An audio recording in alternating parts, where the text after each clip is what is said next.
Hey, everybody. Welcome to the Masters Fantasy Show, brought to you by MastersFantasyFootballLeagues.com. As always, I'm joined by the Masters crew, Dynasty out of the dock. What's up, guys? How you doing today? What's good? What's good? What's up? Excited, man. We got another Dynasty draft just wrap up. We're going to be taking a look at the running back position today. And like I always say, ADPs are cool. This is, the real list, that running backs are getting taken in a real money league. We're going to be taking a look at it. Before we do, if you're looking for a place to play Dynasty football, MastersFantasyFootballLeagues.com. Over 600 leagues, never folded a single one. With that said, let's jump into the top of the running backs order here. And I'll be honest, this is the first time I haven't seen Christian McCaffrey at 1 in a long time. Jonathan Taylor takes the 1.1 spot. Your guys' thoughts? Woo-wee! I love Jonathan Taylor. Still love McCaffrey. I think McCaffrey is safer, but I love the confidence in Jonathan Taylor. Why not? Why not changing the guard? I mean, I said it countless times before he even started playing in the NFL. The first college running back ever to have three 2,000 all-purpose yard seasons, goes to the combine, runs in the 4.3s.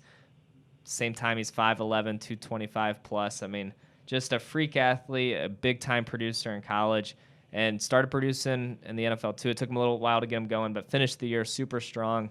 Why not Jonathan Taylor as the number one pick? Yeah, I mean, it still looks weird, but I can't really argue against it. I mean, he's got all the things that you want, and, I mean, it's only going into his second season. So, yeah, if you feel that strongly about him, I can't argue with it. You can make an argument for him over every other guy that's behind him. So, Yeah, and I've been saying it for a while now, like every couple of years, that 1, 2, 3 switches over. Right. And it hasn't quite happened yet. But another thing I always say too, like it's better to be a year early than a year late.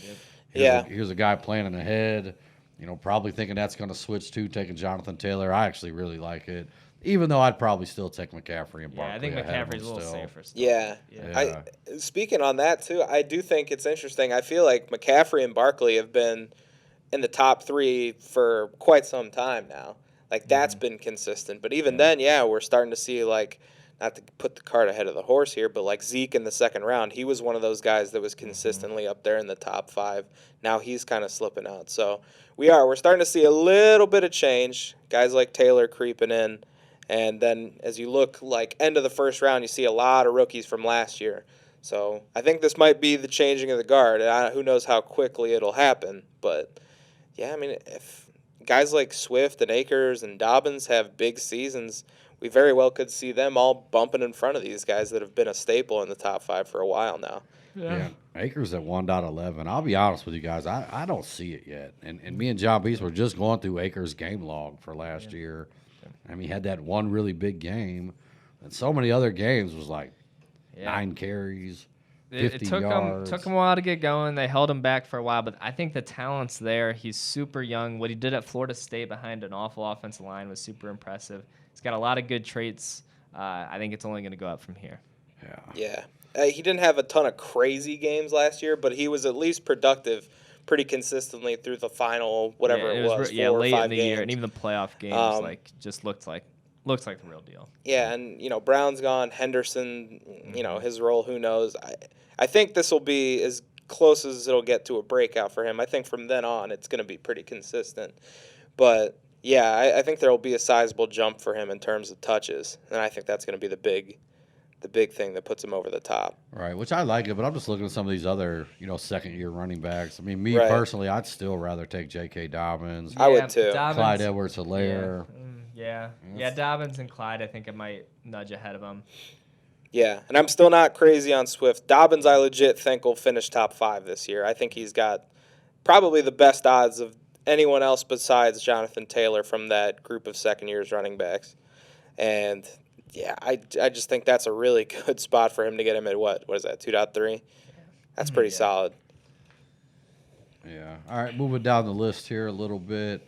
A couple guys stuck out to me I wanted to bring up. Your guys' favorite running back actually slid to the last rookie drafted, I believe, in this draft, James Robinson. And I know in the last draft, I think James Robinson was right in the middle of them.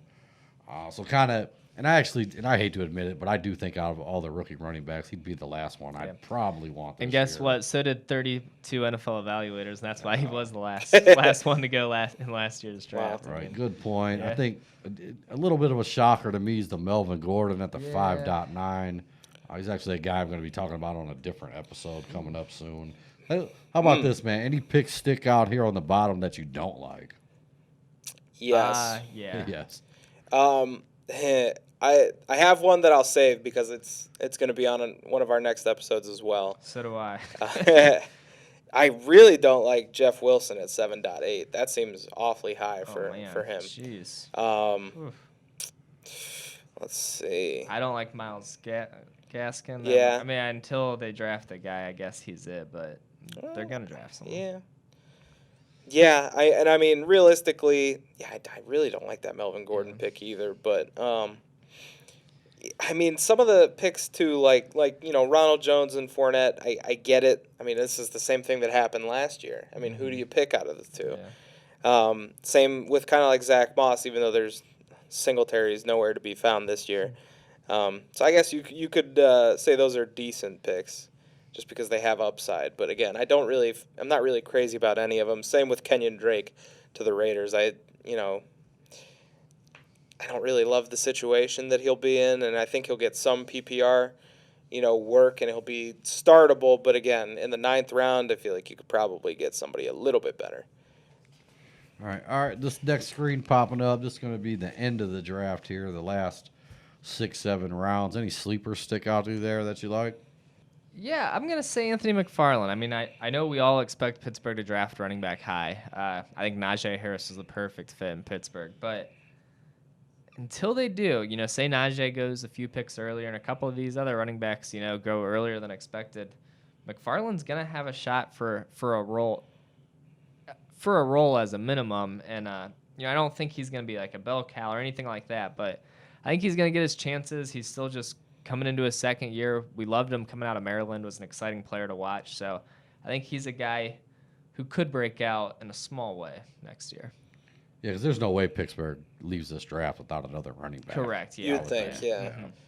Now I'm going to go to the Mr. Irrelevant here. Last guy took in the draft. I like Phillip Lindsay at 18.12. Not too worried about David Johnson. Yeah. I mean, I know he finished the season strong. Mark Ingram. I just think, honestly, he's probably the best running back on their roster. Yeah. A guy, and I love the way Phillip Lindsay runs, too. Like, I'm not saying, like, skill-wise. It's just he's a tough little dude out there. Sure. Fights for every yard. I think he could be a sneaky, like even a bye-week running back or something like that. I like Phillip Lindsay all the way at the end of the draft. I could see that, especially with David Johnson's history of having trouble staying on the field. I think Lindsay could slide in and make the most of it. I think the most interesting one at the end, just for me personally, is going to be at the 16.6, Marlon Mack. I mean, a lot of good stuff could happen for Mack in his fantasy career still this season. Yeah. Yeah, that's going to be an interesting one to pay attention to for sure. I really wish Marlon Mack would have signed in Arizona instead of going back to Indy. I think that would have been a sweet place. That would have been nice, yeah. I also like, and I know we've talked about him a little bit, but Jamal Williams in the 15th round, I think with the lack of weapons in Detroit, I think there's a chance that him and Swift are both on the field a decent amount. And Swift, too, is a guy that had a little bit of trouble staying healthy last year. He's a little, not the thickest guy. We'll see if he's able to hold up in the NFL. But even with that, I mean, if he does miss some games, I mean, you're getting a guy in Jamal Williams who's not super old, and he's been productive in his career. I think he could slide in, and again, it's not the most sexy pick in the world, but he could get you some points for sure. Yeah, let's be honest. I mean, Aaron Jones couldn't keep him off the field. Yeah. Also, no reason to think DeAndre Swift will keep him off the field either. Right. I think he'll have a role as well. I think that's a nice pick. Anybody else? That's all I got. Yeah, that's all I'm saying. All right, guys, that's going to wrap up this edition. As always, just wanted to bring you guys the current ADP that's happening in some of our Dynasty drafts. If you could, hit the like and subscribe button. Come be a part of the Masters family. Love to have you. With that said, any last words? Thanks for listening. Thank you.